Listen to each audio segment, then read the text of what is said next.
ولی تماشاوان جای روشا سوریه بیوی آوایی بگمان هل سوریه گواردن و گواردن بنگهین هنن حال سوریه بگمان حکومت که وگوی سیدی دا سالات بشار الاسد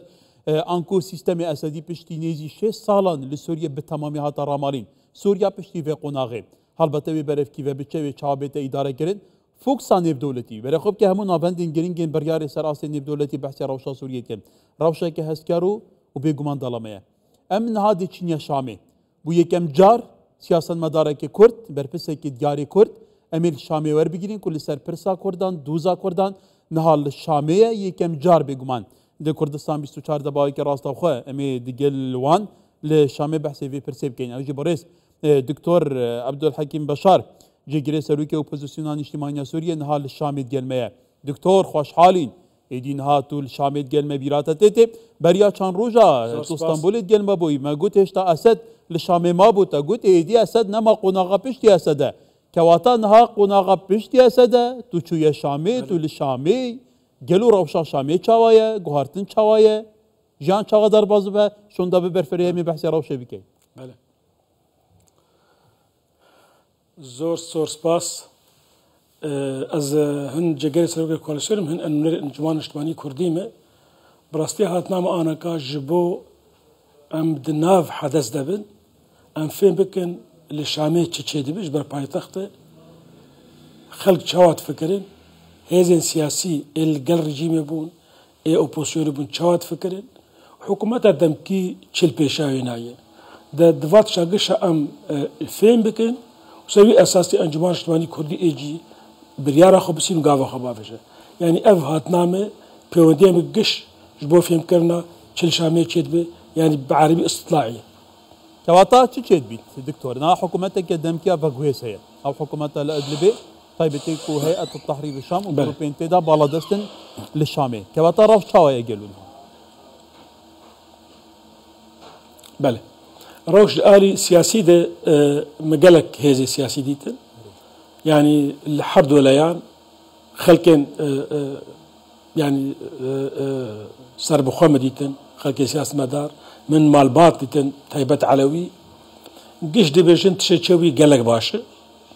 وقالك ام بشتاوي نابقرن يعني اف حكومتها تصريف اعمال ام بشتاوي نابقرن اما انا كي فرصتي بديني يعني جبر ولا تكي ويران بدس خستي ولا تكي ويران بويا يعني الشامي در الشام اقو ازناستكم بري ازدركم انا كا شام ويران ولا تقش ويران بويا جبروي بحوجي جو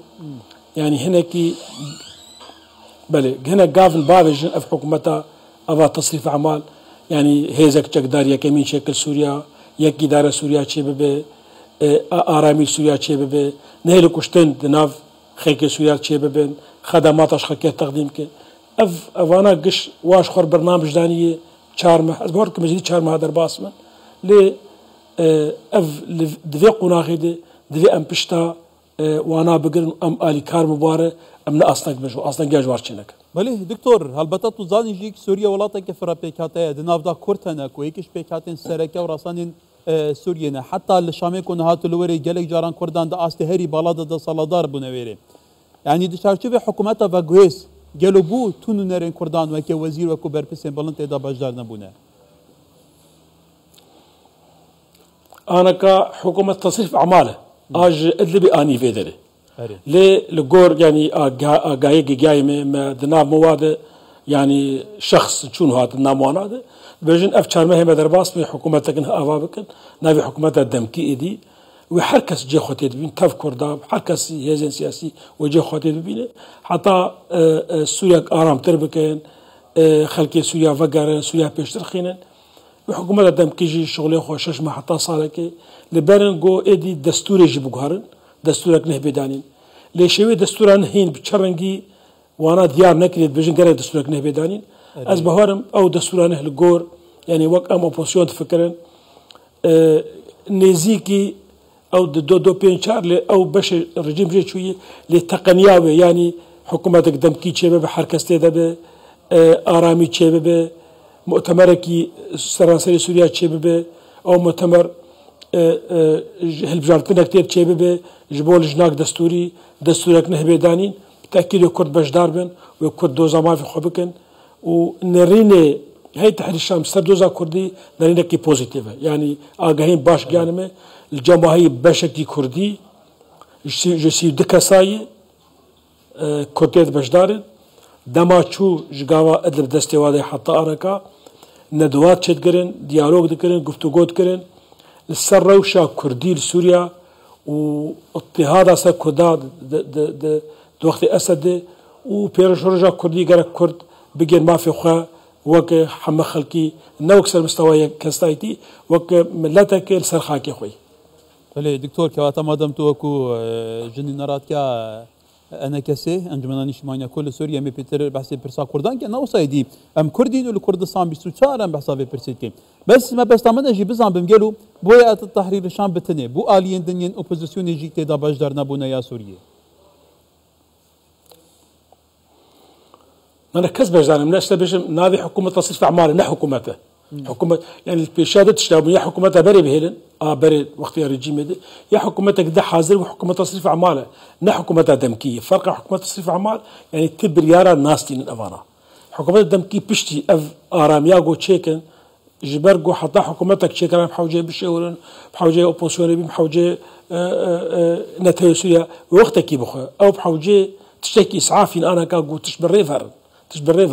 جبر وينا أو تشتكرن از بهاركم نشاشتي لي بشرطي جو براستي دمك كرت چارمه بيجمه نبيتر جي بي في ادي بريوي گفتگو بين كرن مشاورات چبن جو حكومتك دمكي هركز جه خوته بيني اما كرجي اما گلكي كارك گوجمكي جي كمي خرد ناف حكومت دمكي ده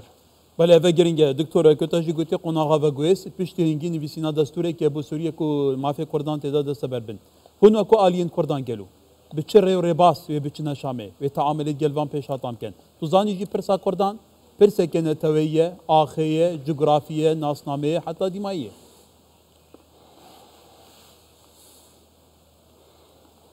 بله ام وقت انجمان شمانی کردی یعنی نرین ما دیارن جوورا و شاسوی توایی و جبوت بشکیه کردی جی توایی یعنی ام دوین ناو سوریا بیو گهارتن نشیده سوریا بیو گهارتن ام بیجن سیستمك فيدرال سوريا تشيبه اقليمك كردي فيدرال تشيبه ام نرينا معنا ام جبار نريخو كاربك ام يقفتو بك هذه المعارضه حطانا كاوبسيون هنا قبول كان قبولنا كان ل جناب احمد الشرع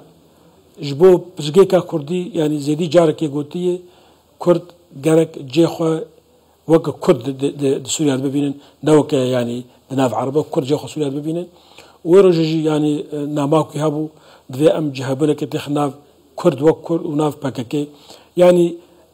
لقور اغاهي الجمع انه اوروشا كردي لكردستان سوريا قالك بزلالي ناس دكي وفيز الجمع ود بيجن قالك برزو احترام بحثا جناب سروك مسعود برزاني ناف فالبندي اخواتك او اغاهي جي قيانما كواتاتا ابخو او ديت الشامي دكتور نا ايرو ديتناوي قالك زحمته جبر يعني وبيزان شش روج سوريا حفت روج هرفيه قالك يعني كار بيشاوي هي مسترج كاريغو يعني هيزك سياسي بين ازولا غيري ما يعني بكاينا هيزك سوري بكاينا حكومه ديتنا ولاتن بياني سفارات وزير خارجيه يعني حتى مهكي دم هاجز بهورناكم قارب خوالا بكش خلكي سوريا ليل جمينا وك مكتب سياسي هي أنا كأنجمان اجتماعي كردي إيرو جواتك وهي كأنجمان اجتماعي كردي برياستند أمي واببينن أم كارن آلي كاربن جي مكتب سياسي هي تحرير الشام بديتن وتشي مكتب سياسي ببحث كرن أكيد بيجي جناب أحمد الشرع وديت ناويجي وقتها روجي بيجدي بجمع ناز أحمد بجبوما يعني. بله كواتا دكتور خاصة كجدي هي أما خاصة كجشتية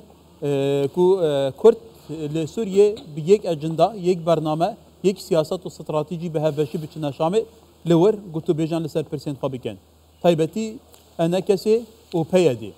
که هات دبی چارچوبی دا گلو تی برنامه هنه بو پیادی گلو انا بو بنمونه والله تشكي قلك او تشكي قلكي باش لي يكتي دبي خرط بنزعيبه يكتي ايرو القلب هيدي زعيبونك جمر نخرط بونك جبرش زعيبونك اجبر چه زعيفونا كان خاكك بيجي قال كما بيكمن تمام قال كي باش اللي افيكتي خرطبونا كي تشيتك ولا زعيفونا كجبوم ايرود شرط ايرود زعيفونا كي تشيتك بيديل قال مجبوم معارضه باش رجيم ابو يعني الكارير رجيم ابو جبوم اوبوسيون سوجبه تحت الشام قال خلكي معارضه كشتنه جريداي باكيكي جبوم موك مسوطني كردي حطانا هفالي ما بهزا دورسون وهفالي ما حج ضباط وندايني جيتي خوستن ايرو يعني جولاني روجك جروجا متأسف فكرة قاعدة وقهرت نافي جولاني وانا خد دانس كن احمد الشرع ايرو تي خوستن جا قصدي بيجي بيودي مال قل باكاكي خلاص نما ام بيجي قط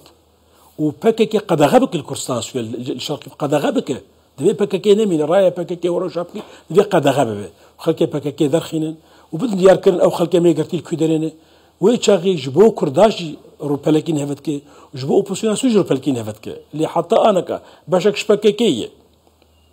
وصدا خلكي معارضه كشتنا بس ما علامه شرش داني او نقلت يعني وقت ناف وفد كردي دابا وفد كردي عيبلوها نخرتها واوج مربيجن وخلكي ما كشتنا وخلكي ما قرتنا وواكري دبي بيدي غافكي ميراني وزاربون بافيشه او تشي مقوته كواتا دكتور نهار او شكدنا ويكتا قلتي لسوريا توزاني بارا بتري بان جروبين تشكدا رو ام خوجيت اوبوزيسيون اللي هاف خصتنا جاران نافي خو غارتنا كواتا ناوي كتا قلتي رو شكدنا هي حتى مظلوم عبدي فرمانداري هسه دي بيجي بيوستا هيكتيا كردان تشي ببا كرد بيك شانت وبهز بچنا شامي ناجيك تيغوتن كو هاولك نيف دولتي هي ديالوغا كردي جاردن دس بيبكه و على شوراشيجيك على نهايه سوريجيك باوي فرمي لهمو دبرين ريبا بريا خسر هات بلند كرين اف بيش حتى تو تشاد بيني قالوا كما نبي مظلوم عبدي كما نبي خد يارناك از نبي نزان مظلوم عبدي هنا بفككي يعني دفي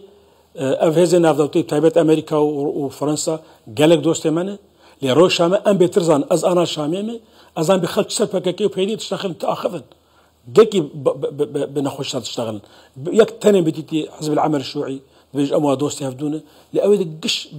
نخش تشتغل جبروي جبوغو او ويرو بالي بوغارن روبلك ينهج تخيني تخوستن جوا غافن ميراني وزانبون بافيشن خوش بكاكي بشون بكاكي الجماعه من خلاص شغلي بكاكي نما الجماعه خلكي مديار بكن بالكويدرين دام بفدور نافي خد ديار بكن كما نافي مظلوم عبدي كما احمد شرع نافي خد ديار كلي كما هنا نافي خد ديارناك حطانك جبوتش يعني دفي غافكي بافيش ويشاخي امشاندكي كردي درس درن خورت ام درن لي انا شرط ايروده وهين تشتك جار صارنك هين باكاكينه حتى انا باكاكي يعني فرنسيا اجمر قلتي باكاكي ادارات كجمر قلت انا فرنسيا اسكان جوار بيش صار وصل تجونيز بيش نمنري فرنسيا اي بري فينا شوي مجال بي چار مها مقوت ام تخوازن روشا باكاكي وزعي بكن جارة تاري وتي دكتور باكاكي روش بروش خرط بدستي اداريت علاش خدكن بلي دكتور كواتا او بيش هاتنا البته اسكاريا تركيا جبران بر فيراوشيه وان پیشاتان تو چاد بینی اگر گوهرتن نه نکرین اكيد جوازی تعامل کردن دا تو روشا اكيد تركيا وك دولتك حق هي ام يخوي قوم مصحاخه لام ام بحسكن وكرت يعني ام امادن ام از انا وك مسقطني كرد از باورم ام امادن او غافي مغوتن بككي بافيشن بيدي ام امادن بيرغ في بكن رد فعل تركي جبوما مهم ناخذ بنا بكلي وقت ام بين مصحابي كردي شاي مسوي اساسي بمشان ناس اساسي هيزك وقت خوش بككي بشون بروبليم هو تركيا نامين يعني جبروي جواتي خصن او غافي مغوتن دبي او بكن يعني جواتي خصن غورتنكي حقيقي شكل دام كارن شاندكي كردي خرط بين پایتخت سوریا و مشکل بازار بکن ایرو برنگی او دیویژن اموارش دلگو ام تختشاش خلکی خودش ما بخواسه و خودش ما بخواسه يعني مهرن ام عيبلودر نا ام درن دوز حق دكن كواتا رولي ولاتان هي بنو من فرنسا وامريكا حتى دقل انا كسي جبيانا لقام شو دقل اليه بي دي جبيانا كواتا تو بيني قالوا هولا كان يبدولات يا خورتها كودي تشارشوفي غوارتن هاين سوريا داوا كتود بيجيدي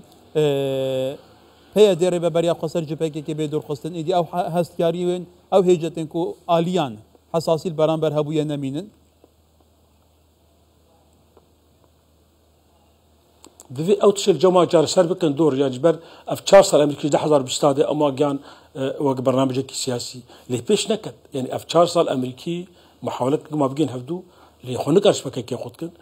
فرنسي قال لك كتسا خطي خونك أرش خدك يعني نكار قافة كي بافش نكار خدكن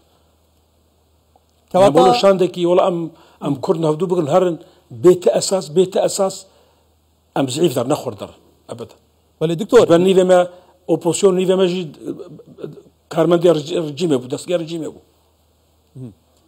ولی دکتور جبیرا مده بنا كان بحث عراقي بكين دمكو العراق دا صلاة داريا بين نمايا ل 2003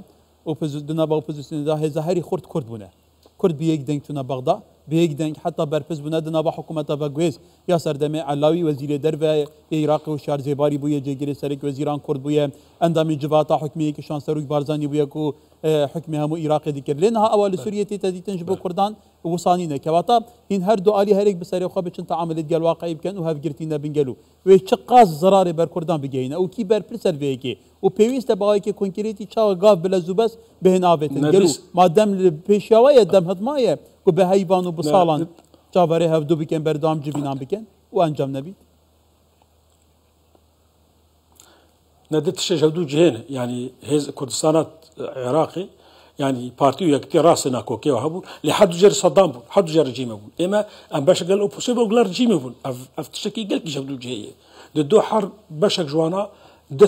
دوستايوا خلقي هبو لهاوي دور لكاس جوان نقري دايبو بتركيا بايران وقت دستك افانا كيف قري داين دا وقت دستك دروكش شهدو جهينه ام هيفيت كينغو او كارب خبو هرن ام كاربن يك شانت خورتيه مر الشام ليد خدوي خبو هرن والشام دعيو لو بكن وتشواج واربج انا كجوات خوازن كاسلحه خو تسليم كن انا جوات خوازن في خو حل كن يعني بلكي برنجكي حتى انا كاشرافيه خلقيت كنت حتى بي بيجوج حلبي هاتمه بو حطانا تشل صار كشتني بسببها دفرك وهي خلق كتير درباس مرات كنت حتى رجع يرو كواتا دشار بيج رجاده تشل انسان حلبي كشتني كرد وعرب بله كواتا اوجي دبيجن او جروبين چکدار کو يرشيما دكن جروبين چکدارن گريداي ولاتك دردورن برجوان ديانا امجيل بر خود دين كواتا لشامي جوكتا گوداري كيري دتا روجديتي بنمنا احمد الشارع دبيجه بيوسته همو هزين چکدار خو حل بكن چارچوبه سيستم برگريا يك سيستم برگريا سوريا دبمينن كواتا گلو ابو بو حسديجي ممكنه جبوان شد بيجن او دي فاكتو يكونها لباكوري روشالاتا سوريا هي والله ما بصدق دن قدب والله يعني تشتغل مجاي فهم كر أجل حلبي أبو مخل قلق ديتن دبيجن تشيل حبياتن كشن قش سيفيلن جدي تشيل قش سيفيلن كاسي عسكرتن يقدر كتسر خانية أخوة تشكلها كوي آفي سرخانية أو كشتنا يقدر درباس بويت أو كشتنا يعني يك نتشو نافا تقدر نهاتي كشتن تشيل حطا تشيل بينش حبي حطا زاتن بري تشاروجا تشيل بينش حبي مدني هاتن كشن سيفيل كردن بروا عربن هاتن كشتن نتقدر نهجمي واكن وتقدري وانا مانه ابي مانه اسايشن بس قناصي وان بله دكتور امي بحثي رولا هريما كردستان بكين رولي سروك بارزاني پیش کو اسد بكبه بيان نامه هبو صبراتي روشا سوريا دغو کو بيوسته لسوريا بگمان سياسته كافسان گبه همو پیکات سوريا هبدو قبول بكن تعايش كسلمي بهافرا گوت بيجه كي بنياد نار هبه كواتا پیام سروكي جبوا کو الين كردي تا چن کاريگريا وه تا گوجي کو سروكي لجمع اوبوزيسيون سوريا جي جهه تقديره كجلك احمد شارع خوجي بحث رولوي كريا بله الجمع احمد شارع جي ريزو احترامي الجمع ما وقت ائتلاف جي ريزو احترامي جمعيه التفاوض جي ريزو احترامي يعني خلق سوريا اوبوزيسيون سوريا اي سياسي او اي هيزن خرط الجمع شاجر ريزو احترامي وقلت ناوي بقدره جبروي ام هيفيك مزسر رولا جنابينات كن اوج الي كارب مره جبو ورولك وي يعني نافنا تويجها يعني بامريكا بريطانيا الاتحاد الاوروبي فرنسا وقال كي الي كارب وروشا سوري بيشكافه د في دمهانت والبريز دكتور عبد الحكيم بشار اندامي روشا كردايا قزامه انا كسي لدمشق بايتخت سوريا وبقال سباس دكتور